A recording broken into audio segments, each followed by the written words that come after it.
Someone used your words against you. You told them something real, something private, and they smiled at the time. Then one day, that same thing became the knife. And you stood there thinking, why did I even say that?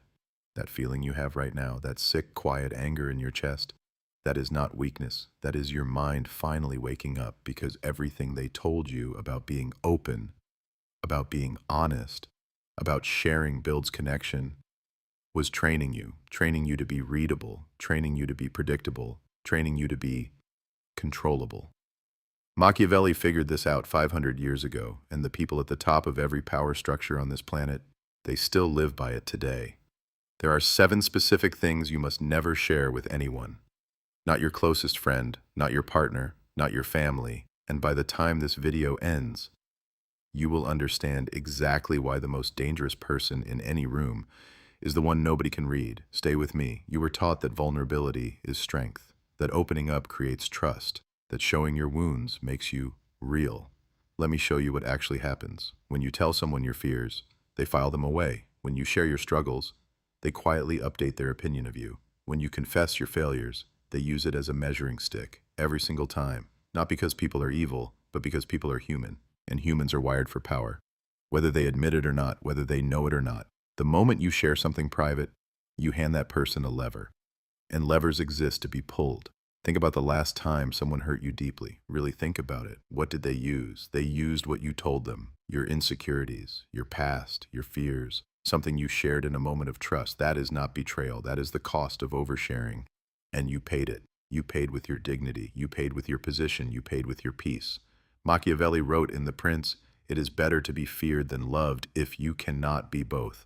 But before you can be feared, before you can even be respected, you must first become unreadable. Because a man who can be read can be predicted. A man who can be predicted can be controlled. And a man who can be controlled has already lost. Let me ask you something. How many times have you explained yourself to someone who had already made up their mind?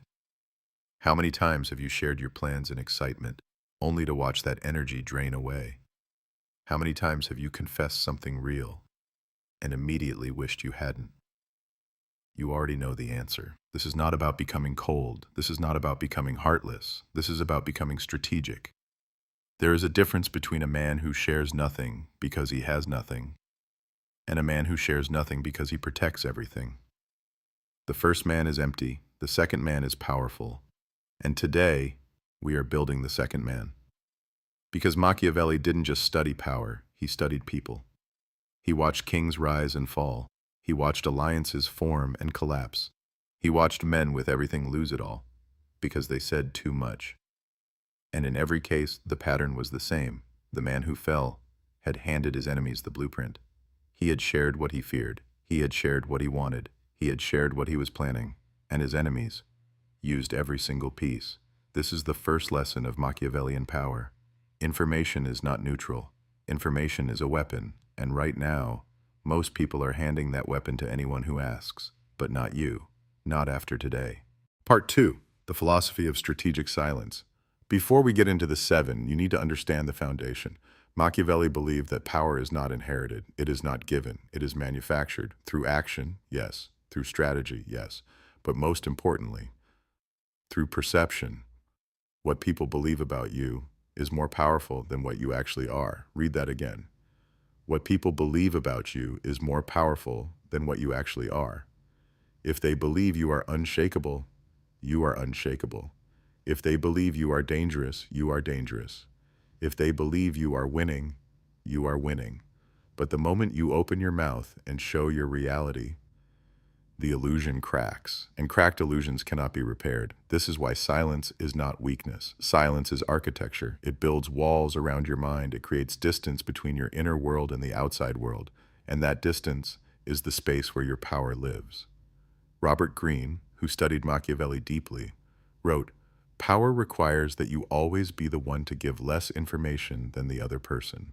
Always. Not sometimes. Not when it's convenient. Always. Because the moment you give more information than necessary, you have shifted the power. You have made yourself the open book. And open books get read by everyone. Now, let's talk about the 7 things you must lock away. Forever. Secret 1. Your ethical limits. Every person has a line, a moral boundary, a point where they say, I won't go past this. And most people announce this line proudly. I would never lie. I would never betray someone. I could never just walk away. They say it like it makes them trustworthy. What it actually does is give a map to anyone who wants to manipulate them. Think about it. If I know your line, I know exactly how far I can push you. If I know you would never just leave, I know I can treat you badly and you'll stay. If I know you would never lie, I know I can demand honesty from you while I withhold mine. If I know what you consider unforgivable, I can use everything else freely. Your ethical limits are not something to be proud of publicly. They are to be practiced privately. The powerful man does not announce his code, he lives it, and nobody knows where his line is, which means nobody knows how to cross it. Keep your code silent, let them wonder. Secret number 2, your effort and struggles. There is a dangerous myth in the world of self-improvement. Show the grind, show the process, be authentic. And I understand why that is appealing. But here is what they don't tell you. When you show your struggle, people don't admire your effort. They lower their estimate of your ability.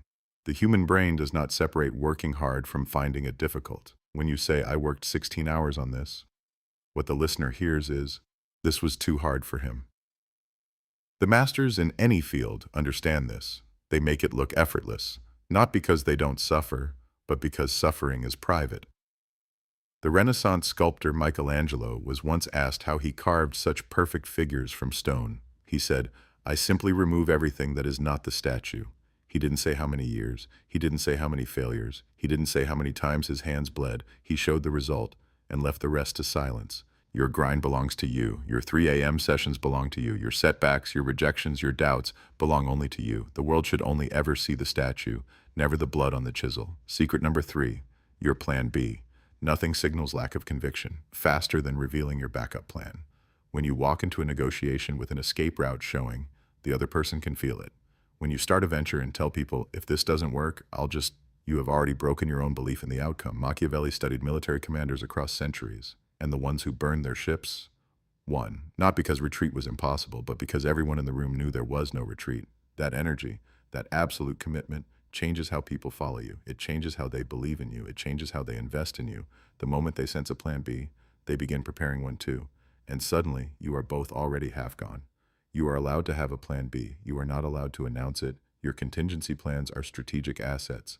Lock them away and walk forward like the only direction that exists is forward. Part 3, secret number 4, the full extent of your intelligence. This one is counterintuitive. Most people want to be seen as the smartest person in the room. They interrupt, they correct, they demonstrate, and every time they do, they lose power. Here is why. When people know exactly how smart you are, they know exactly how to work around you. They know which arguments will impress you. They know which tactics will distract you. They know how to frame information to get what they want from you. But when they don't know, when you listen more than you speak, when you ask questions instead of giving answers, when you let people believe you know less than you do, they underestimate you, and underestimated men are the most dangerous men alive. Machiavelli advised rulers to feign foolishness around advisors they did not fully trust, because the advisor who thinks his ruler is beneath him drops his guard. And a man with his guard down tells the truth. Use silence, not because you have nothing to say. Use it because you are listening for everything they are revealing. Your intelligence is not a trophy. It is a weapon, and weapons are most powerful when the enemy doesn't know you're armed. Secret number 5, your financial reality. Whether you have a lot or very little, neither is anyone else's business. When people know you have money, they come with hands open. They reframe what you owe them. They recalibrate your obligations in their mind. When people know you struggle, they exit. They become unavailable. Or worse, they pity you. And pity is the most humiliating poison in the world of power. Your financial reality determines how people value your time, how seriously they take your decisions, how much weight they give your words. This is not fair. But power was never designed to be fair. The Medici family, who ruled Florence, who funded the Renaissance, who shaped the modern world, kept the real extent of their wealth a mystery even to their closest allies.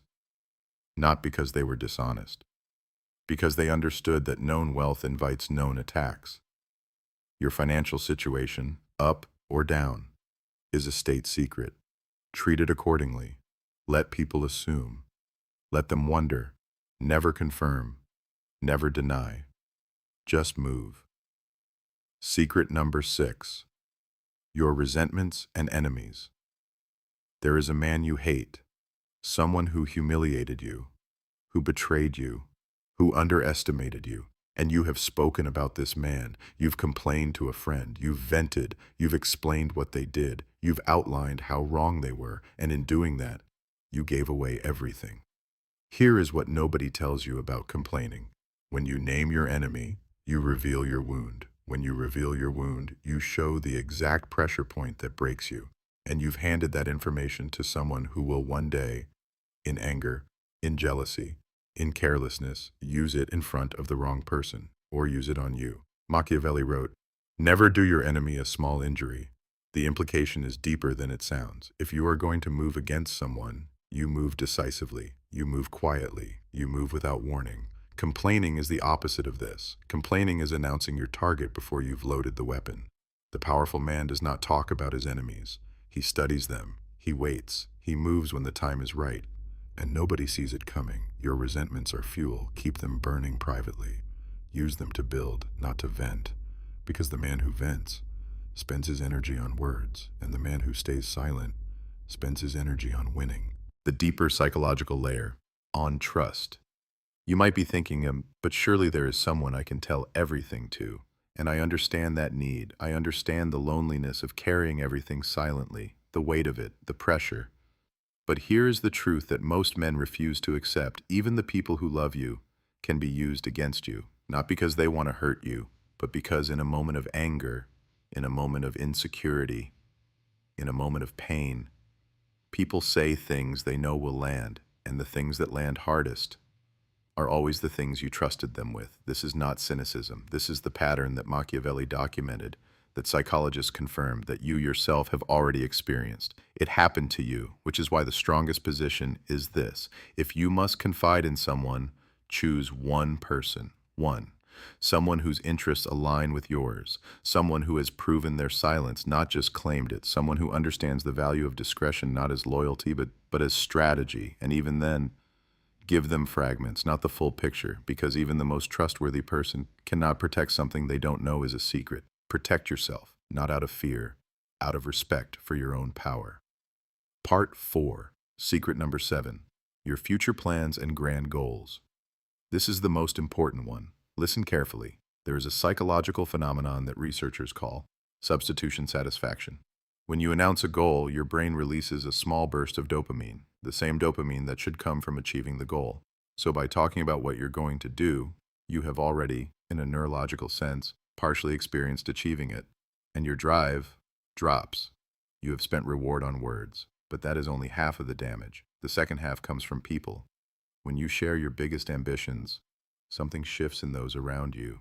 Some people smile and say, "Amazing," but in their minds, they are measuring you against your goal, and if you fall short, they remember. Some people, closer ones, begin to feel threatened, because your elevation is a mirror to their stillness. And threatened people do not cheer for you. They create friction. They plant doubt. They ask quiet questions designed to shake your foundation. Are you sure that's realistic? Have you thought about how hard that actually is? I just don't want to see you get hurt. Concern that sounds like love, but functions like sabotage.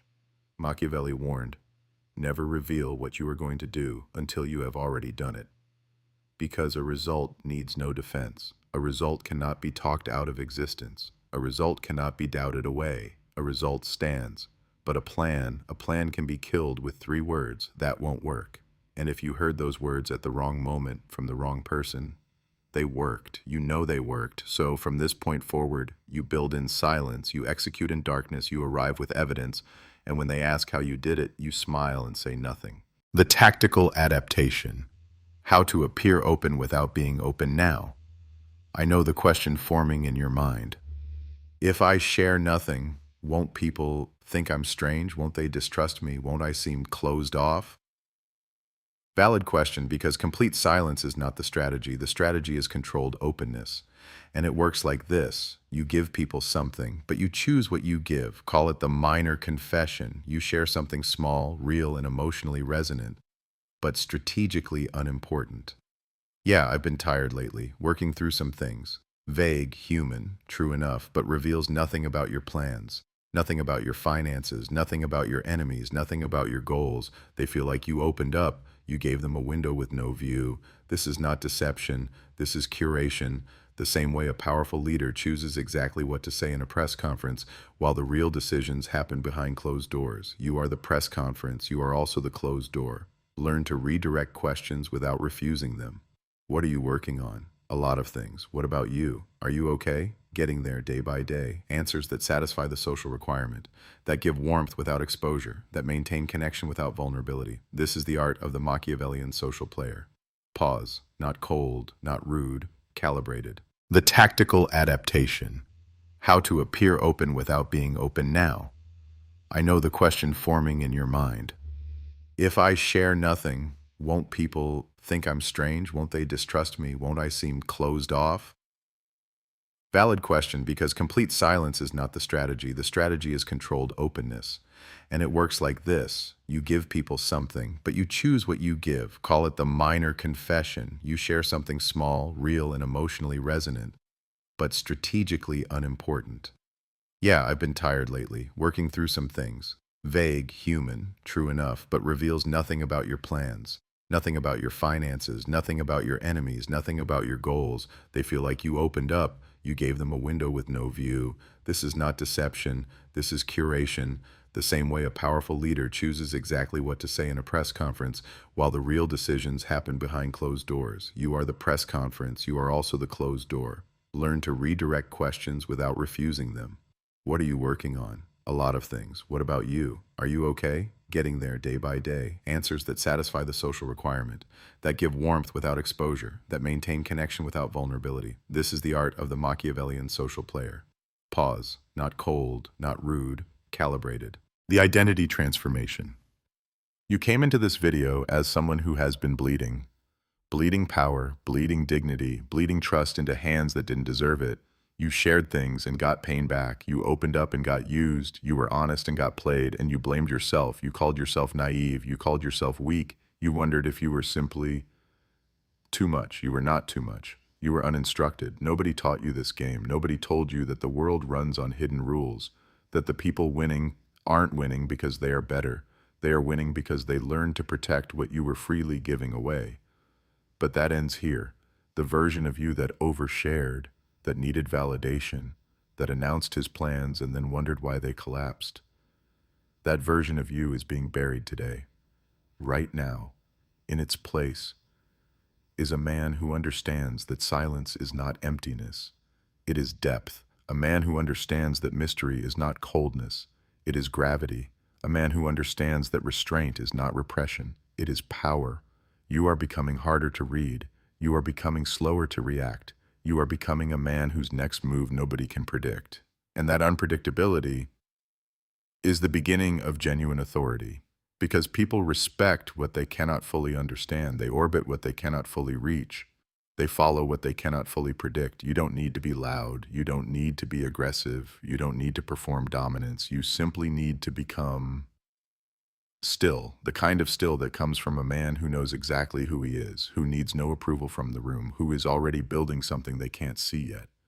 That stillness is terrifying to people who are not still, because it signals something they cannot fake: certainty. The climax, declaration of power.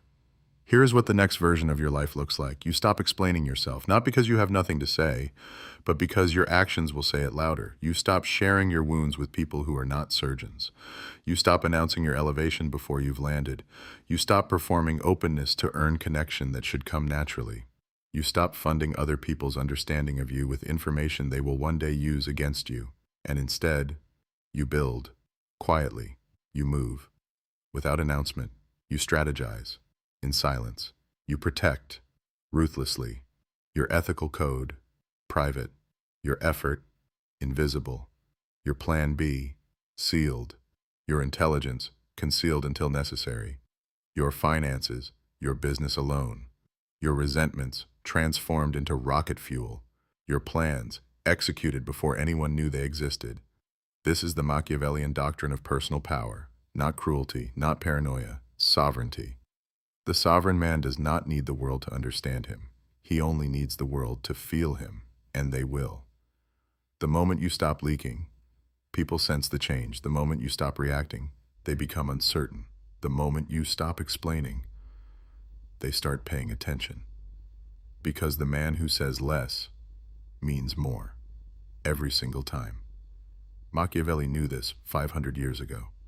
The most powerful men in history lived by this. And now, so will you. You are not the man who is played anymore. You are not the man who begged to be understood. You are not the man who needed approval to move forward.